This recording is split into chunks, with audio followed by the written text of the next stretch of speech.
Hello दोस्तों, कैसे हैं आप सभी? पल्लवी वर्ल्ड आर्ट चैनल में आप सभी का स्वागत है।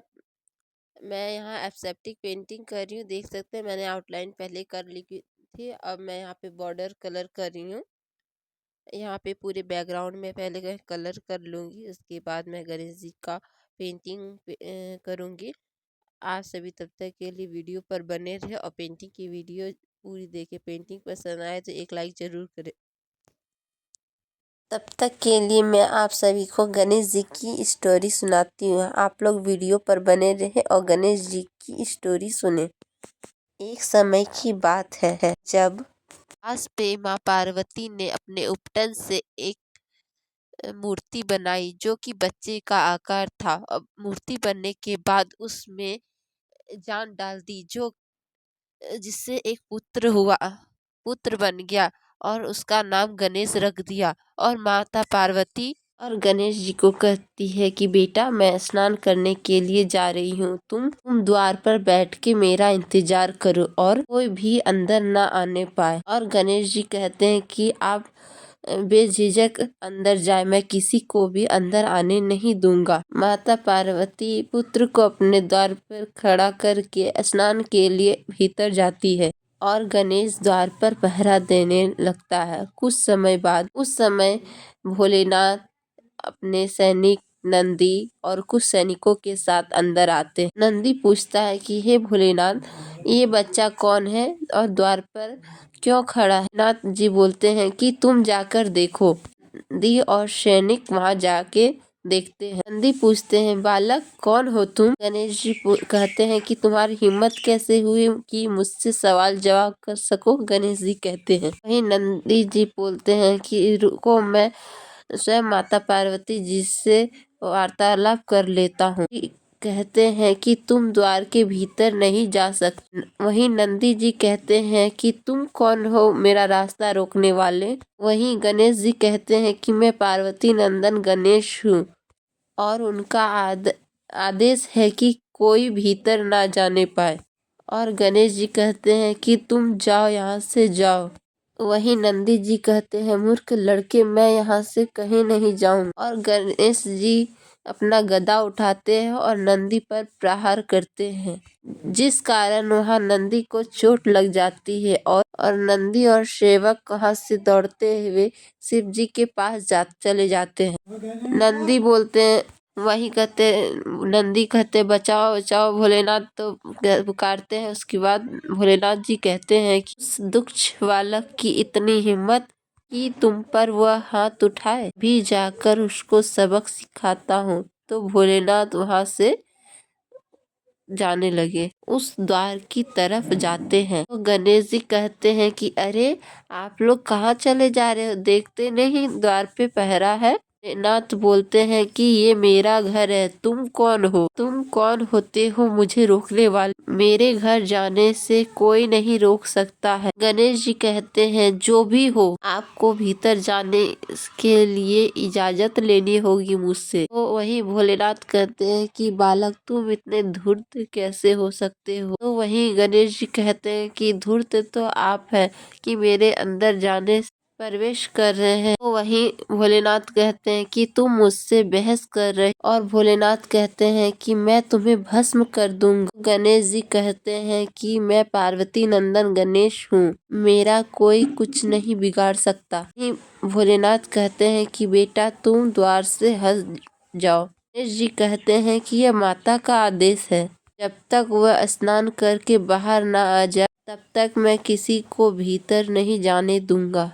और गणेश जी अपने जिद पर अड़े रहे। दोनों के बीच घमासान युद्ध शुरू हो जाता। गणेश का वार भोलेनाथ पर भारी पड़ता है। बार भी गणेश का भार भोलेनाथ पर भारी पड़ता है। भोलेनाथ जी के युद्ध से पूरा ब्रह्मांड कांप जाता है और सभी देवता भोलेनाथ जी के पास पहुंच जाते हैं। तभी ब्रह्मा जी बोले कि हे बालक, तुम हट कर रहे हो, यह उचित नहीं है। गणेश जी कहते हैं, तुम कौन हो? और कहते हैं कि कौन हो, क्यों आए हो यहाँ? गलती भी भोलेनाथ की और क्षमा भी मैं मांग लूं? यह कदापि नहीं होगा। तो ब्रह्मा मस्तक जी अलग कर कहते देते हैं, हैं। भोलेनाथ आप ही बच्चे को क्षमा कर दे, हटी है नाथ कहते हैं कि इस बालक ने मुझे बहुत ही परेशान किया है, मैं इसे ऐसे नहीं छोड़ूंगा और इसे अवश्य ही दंड दूंगा। गणेश जी कहते हैं कि मेरा सामना तो कर नहीं सकते और बात करते हैं दंडित करने की। ब्रह्मा जी कहते हैं कि इस युद्ध को यहीं समाप्त करो। तो गणेश जी कहते हैं मैं ये युद्ध को नहीं रोकूंगा। तो भोलेनाथ भी कहते हैं कि मैं भी इस युद्ध को यहाँ नहीं रोकूंगा। नाथ जी बोलते हैं कि मैं इसके किए की सजा इसे दे के रहूंगा। वहीं भोलेनाथ जी बोलते हैं कि और घमासान युद्ध होने लगता है। जी बोलते हैं कि तुम दोनों से मैं बोल रहा हूँ कि रुक जाओ। और ब्रह्मा जी कहते हैं कि बालक तुम भोलेनाथ जी से माफी मांगो। देखकर भोलेनाथ सभी से क्रोधित हो जाते हैं और कहते हैं कि दुष्ट बालक, मैं तुझे अब तक तो माफ भी कर देता, अब जीवित नहीं छोड़ूंगा। बालक तुम ऐसा करके मेरे गुस्से को बढ़ा रहे हो। वहीं गणेश जी कहते हैं कि गुस्सा बढ़ाकर भी क्या कर सकते हो और छोटे बच्चे से ही मुंह की खा रहे हो। क्रोध में आकर भगवान शिव जी ने अपने त्रिशूलों से बालक का सिर से गणेश जी कहते हैं माँ, माता जी, और गणेश की गर्दन बहुत दूर जाके गिरती है जिससे कि एक भूचाल आ जाता है। सभी देवता एक अनहोनी की आशा में गुम हो जाते हैं। भी गणेश की आवाज सुनकर माता पार्वती निकलती है अपने कक्ष से। दौड़ी दौड़ी बाहर आती है और कहती है गणेश गणेश गणेश कहाँ हो तुम। बाहर आके देखती है तो होश उड़ जाते हैं। गणेश का धड़ दिखता है और क्रोध से भर उठती है। माता पार्वती गुस्से में विनाश की चामुंडा का रूप रख लेती है। सभी से कहती है कि मेरा पुत्र गणेश चाहिए, ऐसा नहीं हुआ तो सारी सृष्टि का नाश हो जाएगा, माता पार्वती कहती है। वहीं विष्णु जी कहते हैं कि माते माते क्षमा, ना गुस्सा ना करे माते। वहीं माता पार्वती कहती है कि मेरा पुत्र गणेश चाहिए। बोलती है भोलेनाथ कहाँ है भोलेनाथ। वहीं ब्रह्मा जी बोलते हैं कि देवी मैं हाथ जोड़ से आपसे क्षमा मांगता हूँ। कहते हैं कि भोलेनाथ इस समय बहुत ही क्रोध में है, कृपा करके आप शांत रहे, हम कुछ उपाय निकालते हैं। सभी देवता भोलेनाथ को जगाने जाते हैं। अब बात भोलेनाथ को बताते हैं। इतने में माता पार्वती अपने 9 रूपों में आती है और महाप्रलय की ओर बढ़ रही है। तभी वहाँ भोलेनाथ भी आते हैं और माता पार्वती कहती है कि भोलेनाथ मेरे पुत्र को अभी जीवित कीजिए था मैं भी अपना प्राण त्याग दूंगी, पूरी सृष्टि का नाश हो जाएगा। नहीं भोलेनाथ कहते हैं कि मुझे क्षमा करे देवी, अभी पुत्र गणेश को जिंदा कर देता हूँ। कहते हैं गर्दन कहाँ है। भोलेनाथ और माता पार्वती दोनों ही गर्दन को ढूंढते हैं और गर्दन नहीं मिलती। तब भोलेनाथ विष्णु जी को गणेश जी के गर्दन की खोज करने के लिए भेज देते हैं और कहते हैं कि जो भी पहले जीव का गर्दन मिलेगा तुम यहाँ ले आना। भी जीव या मिलेगा जिसकी माँ पीट करके है अपने बालक के उसके पुत्र की गर्दन ले आना। एक हाथी दिखाई दिया जो अपने पीट करके सोई हुई थी। इतनी के बच्चे की गर्दन अपने साथ ले आए। बोले देवी मेरे पास कोई भी रास्ता नहीं है। तो माता पार्वती बोली कि किसी भी तरह करके मेरे पुत्र को जीवित कीजिए। बालक ने हाथी के सिर को गणेश जी के शरीर से जोड़ दिया और उससे जीवन दान दिया और इसके बाद गणेश जी जीवित हो गए। गणेश जी उठकर बैठ गए। माता पार्वती का क्रोध शांत हो जाता है और गणेश जी को अपने गले से लगा लेती है।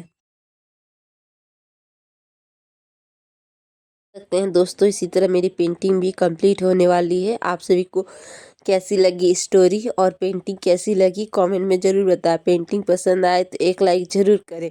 तब तक चैनल को सब्सक्राइब कर लें। इसी तरह नई पेंटिंग्स और नई स्टोरी के साथ मैं नेक्स्ट वीडियो बनाऊंगी। आप लोग तब तक के लिए चैनल को सब्सक्राइब कर ले, बेल आइकन दबाना ना भूलें। आने वाली नोटिफिकेशन में आप सभी को नई नई वीडियोस मिलती रहेंगी। देख सकते हैं मैंने पेंटिंग कर ली हूँ। अब मैं यहाँ पे गणेश जी का टीका करूँगी और आउटलाइन दूंगी।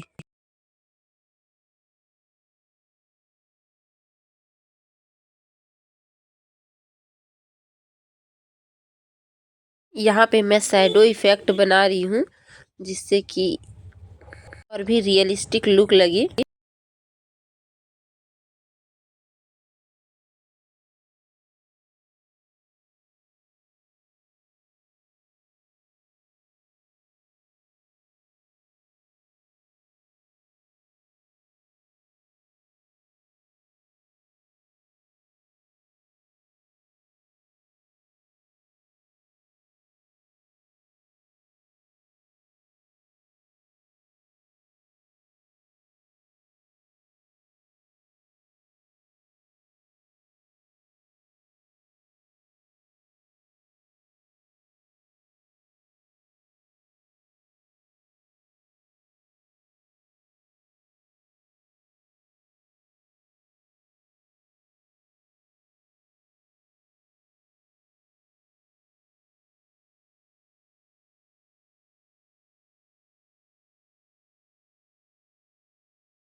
मैं यहाँ पे गणेश जी का आईज पेंटिंग कर लेती हूँ। आई मैं यहाँ पे पेंट कर रही हूँ। देखिए आई पेंटिंग भी हो गया। अब गणेश जी का यहाँ पे मैं टीका कर लेती हूँ। उसके बाद मेरी पेंटिंग भी कंप्लीट हो जाएगी। आप सभी को वीडियो कैसी लगी कमेंट में ज़रूर बताएं।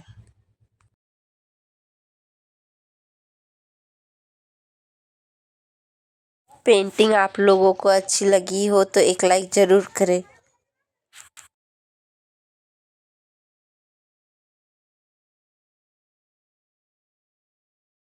अब मैं यहाँ पे अपना साइन कर लेती हूँ और मेरा पेंटिंग कंप्लीट हो गया है। आप सभी को वीडियो कैसी लगी कमेंट में ज़रूर बताएं। पेंटिंग पसंद आए तो एक लाइक ज़रूर करें। देख सकते हैं गणेश जी का पेंटिंग भी कंप्लीट हो गया है। आप सबको वीडियो कैसी लगी हो कमेंट में बताएं। जय Shri Ganesh. Thanks for watching this video.